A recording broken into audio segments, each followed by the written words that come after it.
जैसा कि अपना सॉलिड स्टेट के लेक्चर चल रहे थे, आज हम उसी को आगे कंटिन्यू करेंगे। आपने पहले वाले लेक्चर्स में वॉइड्स पढ़े हैं, अलग अलग टाइप की यूनिट सेल्स पढ़ी हैं। अगर नहीं पढ़े तो मैं प्लीज रिक्वेस्ट करता हूँ पहले वाले लेक्चर जरूर देखना। अगर आपने पहले वाला वॉइड्स और यूनिट सेल के टाइप्स नहीं पढ़ेंगे ना, तो ये वाला आज का टॉपिक समझ में नहीं आएगा। जो आज का टॉपिक है वो अपना बेस है उसी के बेस पर। तो आज का टॉपिक की अगर मैं बात करता हूं तो आज के टॉपिक में मेनली बात करेंगे हम आयनिक सॉलिड्स के ऊपर, उनकी स्ट्रक्चर्स की बात करेंगे। तो यहाँ पर हम बात करेंगे आयनिक ठोसों की संरचना यानी आयनिक सॉलिड की स्ट्रक्चर्स पे। तो आपको सबसे पहले ये बात समझनी होगी कि भाई साहब ये जो आयनिक सॉलिड है इसका मतलब क्या है। आयनिक सॉलिड का एक्चुअली मतलब क्या है, जो हमारे पास आयनिक कंपाउंड होते हैं उससे रिलेटेड है, यानी जो आयनिक यौगिक है उसी से रिलेटेड हम बात करेंगे। अब ये कंपाउंड कब बनते थे, छोटी क्लासेस में आपको पता है, जब हमारे पास एक क्या होता था मेटल और एक दूसरा क्या होता था नॉन मेटल। जब हमारे पास एक धातु होगी और एक अधातु परमाणु होगा, इन दोनों के बीच में क्या होता था, जब ये कंबाइन करते थे तो किसका फॉर्मेशन करते थे, आयनिक कंपाउंड का। मेटल का मतलब यहाँ पर लिटरली ये होता है पॉजिटिव आयन से, यानी इसको हम क्या बोलते हैं कैटायन, हिंदी वालों में इसको क्या बोलते हैं धनायन। नॉन मेटल का मतलब होता है नेगेटिव आयन से, यानी इसको हम बोलते हैं एनायन, हिंदी में इसे बोला जाता है ऋणायन। पता इतना तो सबको। अब यहाँ पर दूसरी बात ये, हमें ये भी पता है जब एक पॉजिटिव आयन और नेगेटिव आयन को मैं पास पास लाता हूं तो यहाँ पर एक फोर्स ऑफ अट्रैक्शन काम करता है। यहाँ पर क्या काम करता है, अट्रैक्शन फोर्स। यही मैं अगर बात करूं ऑपोजिट आयंस की, ऑपोजिट आयंस लेके आया मान लो नेगेटिव और नेगेटिव, तो यहाँ पर काम करेगा रिपल्शन फोर्स। क्या काम करेगा, रिपल्शन फोर्स। अब एक बात सोचना, जब दो आयंस आपस में अट्रैक्ट होते हैं वो जो आयन की स्टेबिलिटी है वो क्या होती है, बढ़ती है। तो यहाँ पर ये वाली कंडीशन को मैं क्या बोल दूं, ये स्टेबल है। क्यों, क्योंकि यहाँ अट्रैक्शन क्या है, ज्यादा है। यहाँ पर रिपल्शन है तो मैं क्या बोल सकता हूँ, ये क्या है भाई साहब, अनस्टेबल कंडीशन है। क्यों ऐसा हमने यहाँ इसको क्यों बोला, तो समझना, उसी की तरफ लेके जा रहा हूँ।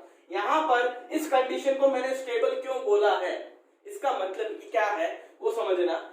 अब यहाँ पर सुनना, जैसे हमारे पास दो आयन है, एक पॉजिटिव होता है और एक नेगेटिव होता है। पॉजिटिव का साइज रिलेटिवली क्या होता है, छोटा होता है, स्मॉल होता है, और ये रिलेटिवली क्या होता है, बिगर होता है। हमें पता है ये छुटका ये बड़का। अब ये जो आयन होते हैं ये फॉर्म करते हैं अलग अलग टाइप की यूनिट सेल्स का। उस क्रिस्टल स्ट्रक्चर के अंदर जो हम आयनिक क्रिस्टल स्ट्रक्चर की, सॉलिड्स की स्ट्रक्चर्स की बात कर रहे हैं, उनमें ये कैसे व्यवस्थित रहते हैं, ये व्यवस्थित रहते हैं या तो बीसीसी की फॉर्म में या सीसीपी की फॉर्म में या एचसीपी की फॉर्म में। सीसीपी बोल दो या एफसीसी बोल दो, बात एक ही होती है। इनमें इसका मतलब क्या है, सुनना। जैसे मैं एफसीसी की बात करता हूँ, एफसीसी में क्या होता है, हर फेस पे एक एक एटम, हर फेस पे एक एक एटम, और हर कॉर्नर पे क्या होता है, एक एक एटम। यानी अगर ये नेगेटिव आयन ले रहा हूं तो ये नेगेटिव आयन कहां प्रेजेंट होगा, हर फेस पे एक एक नेगेटिव आयन और हर कॉर्नर पे एक एक आयन, ऐसे प्रेजेंट होगा। तो भाई साहब अब पॉजिटिव आयन कहां जाता है, एक क्रिस्टल अगर मैं बात करता हूं NaCl की, NaCl में क्या होगा, एक क्लोराइड यानी नेगेटिव आयन और एक Na यानी पॉजिटिव आयन।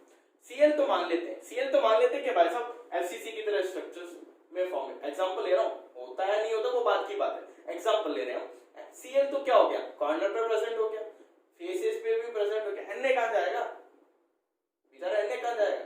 तो अब हमेशा ध्यान रखना, यहां पर जब इन क्रिस्टल स्ट्रक्चर्स की, इन यूनिट सेल की फॉर्मेशन होती है इन आयंस के द्वारा, तो यहां पर कुछ वॉइड भी जनरेट होते हैं।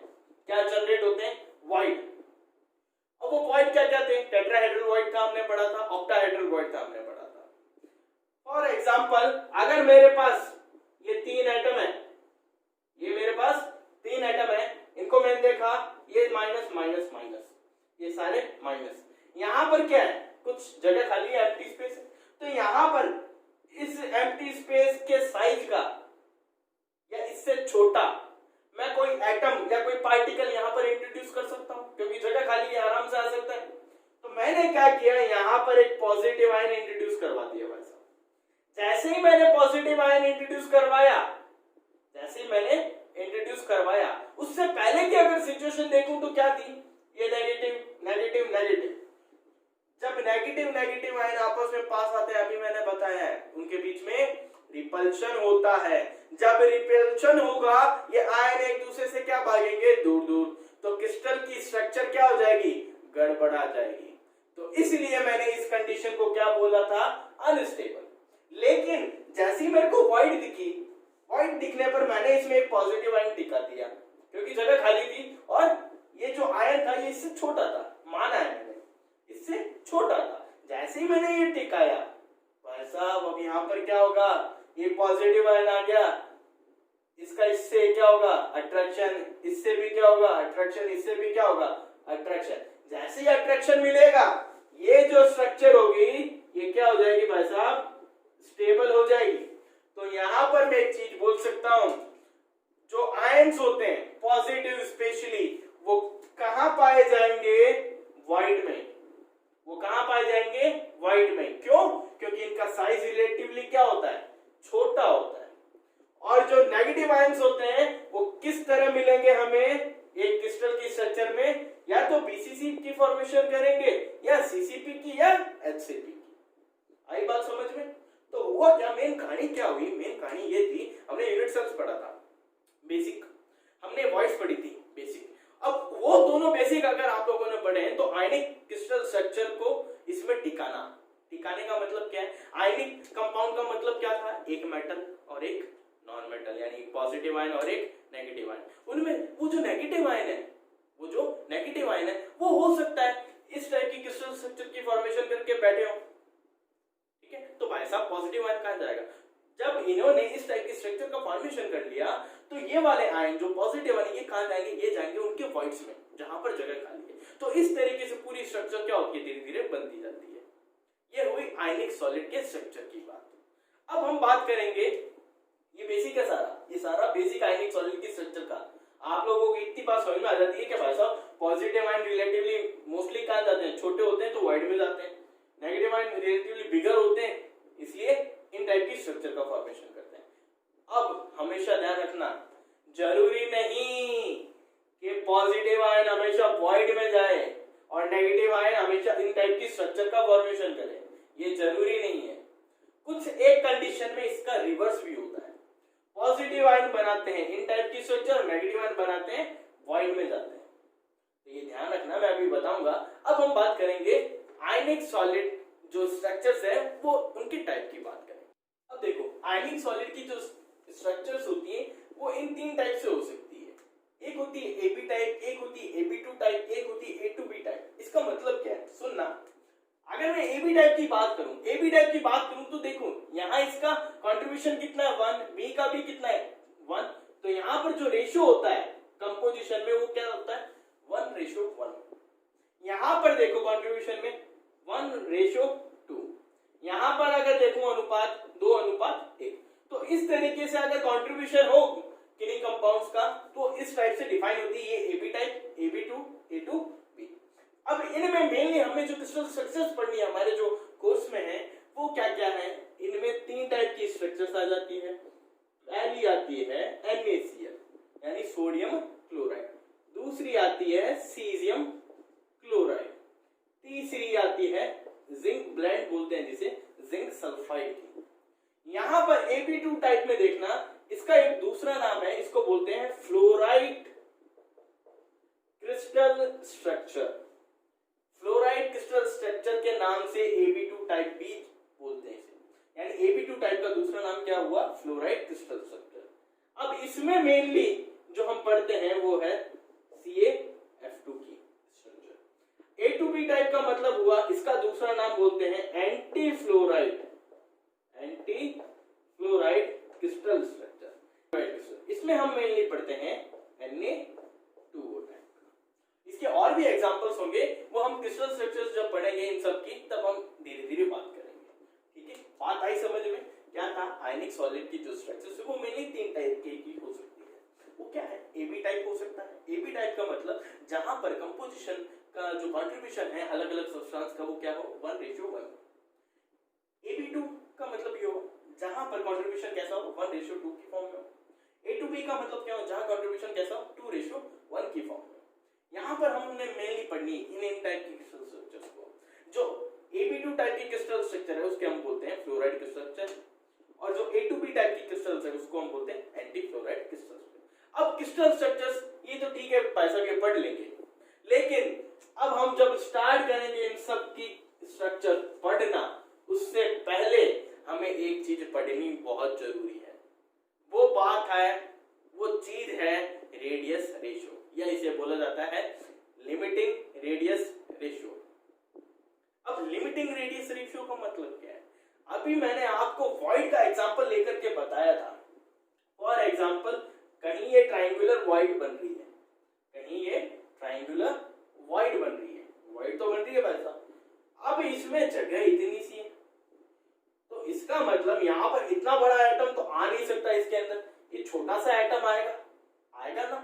तो यहाँ पर ये जो गैप है, ये जो गैप है, यहाँ पर जो एम्प्टी स्पेस है उसका जो गैप है, वो हम कैसे मेजर करेंगे कि भाई साहब यहाँ पर कौन सा एटम आएगा? बड़ा एटम आ नहीं सकता, छोटा एटम ही आएगा। ऑब्वियस सी बात है, वॉइड में छोटा एटम आएगा। अब वो छोटा एटम आएगा, उसका कोई मेजरमेंट का तरीका तो होगा, तो वो तरीका क्या है? वो तरीका है भाई साहब रेडियस रेशियो का। मैं इसको रफ करता हूं।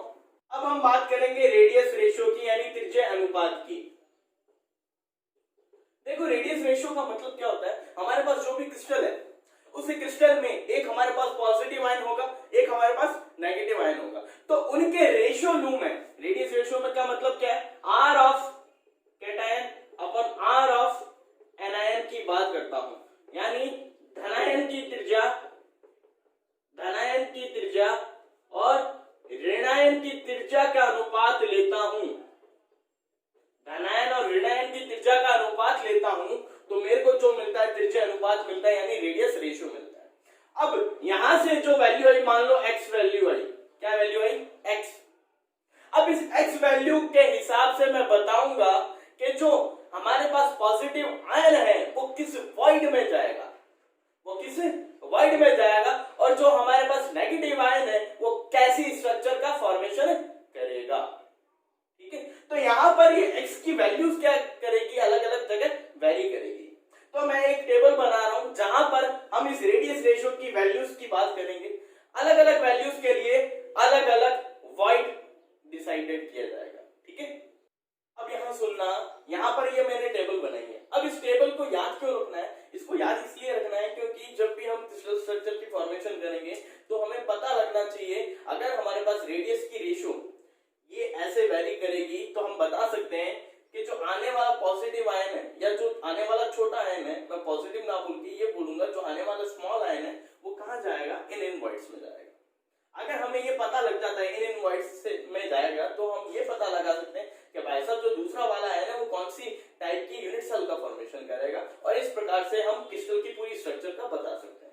ठीक है, तो मैं सबसे पहले बात करता हूं यहां पर, अगर मेरे पास रेडियस रेशियो कैसे आएगा? सबसे पहली बात निकाल लेते हैं कैसे रेडियस रेशियो। हमारे पास जो हमको क्रिस्टल स्ट्रक्चर दे रखी है, जो क्रिस्टल दे रखा है, जो कंपाउंड दे रखा है, उसमें जो पॉजिटिव और जो नेगेटिव आयन है उनकी रेडियस का हम क्या लेंगे? रेशियो लेंगे।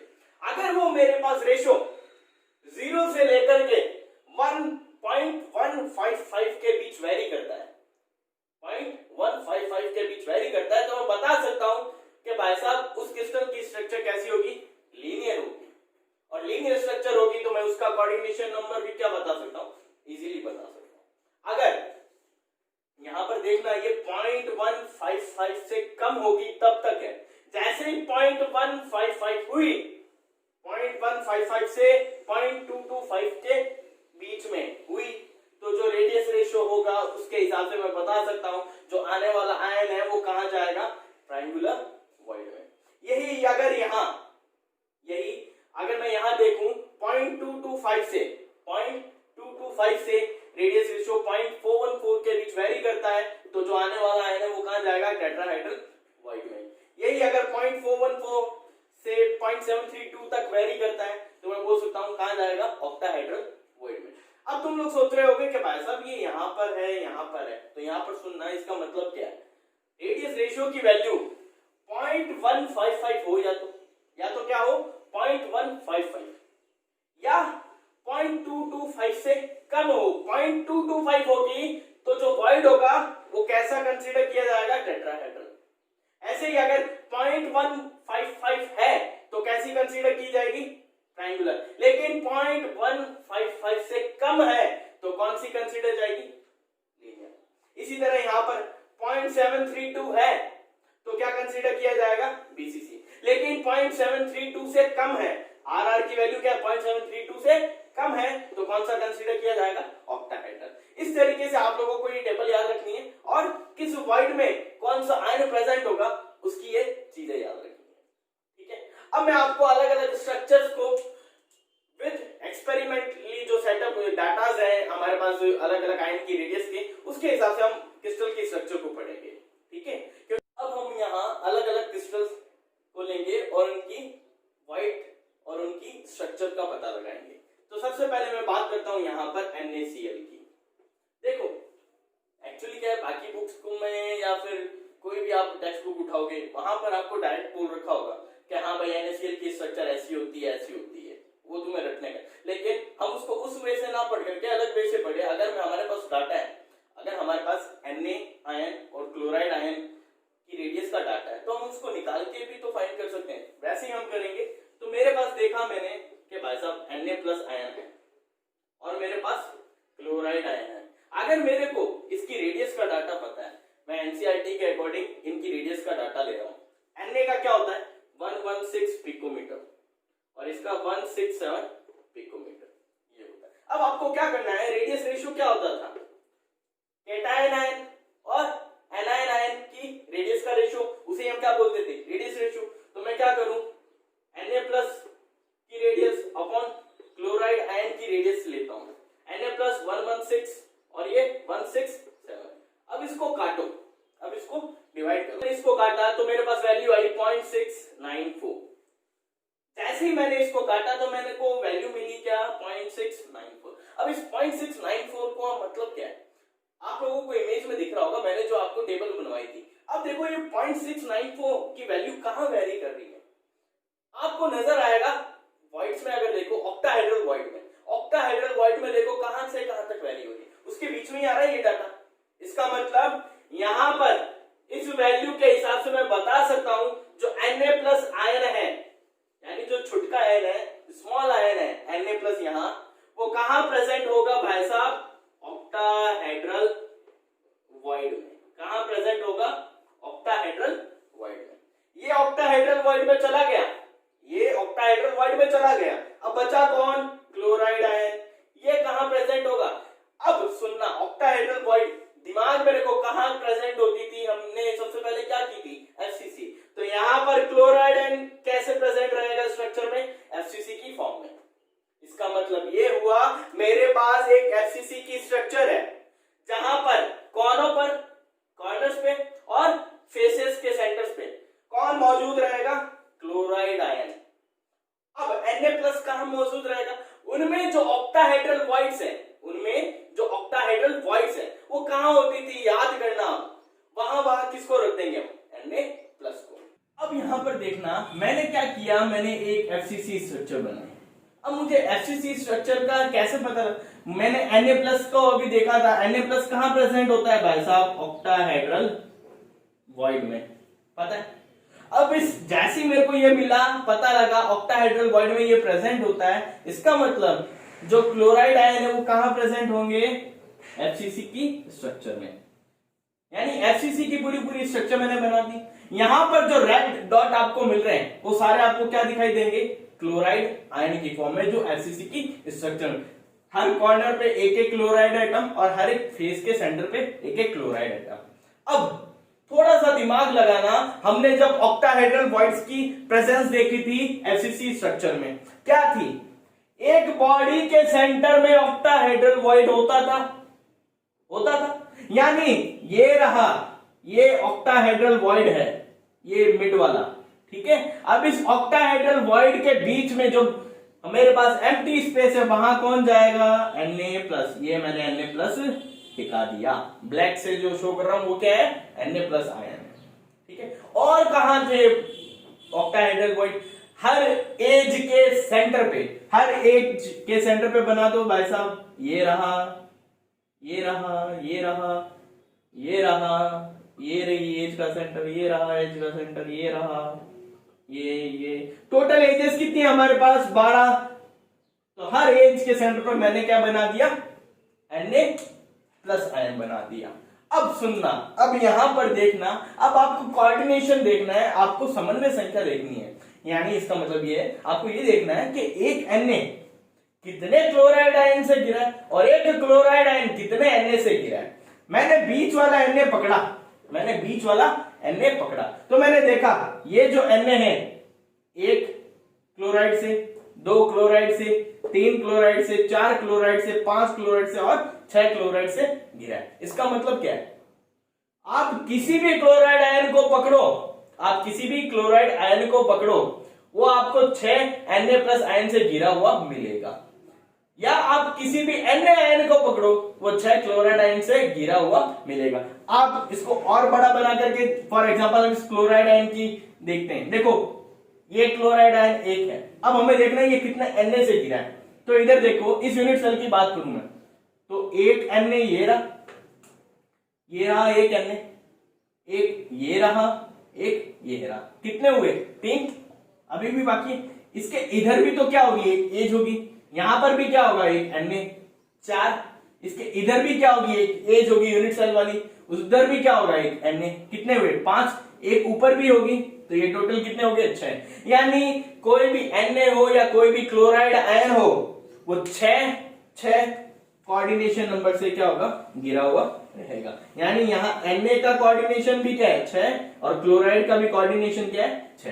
अगर अब यहाँ पर आपको क्वेश्चन में यह पूछा जाता है कि भाई साहब NaCl की स्ट्रक्चर में जो Na का कोऑर्डिनेशन है वो कितना है?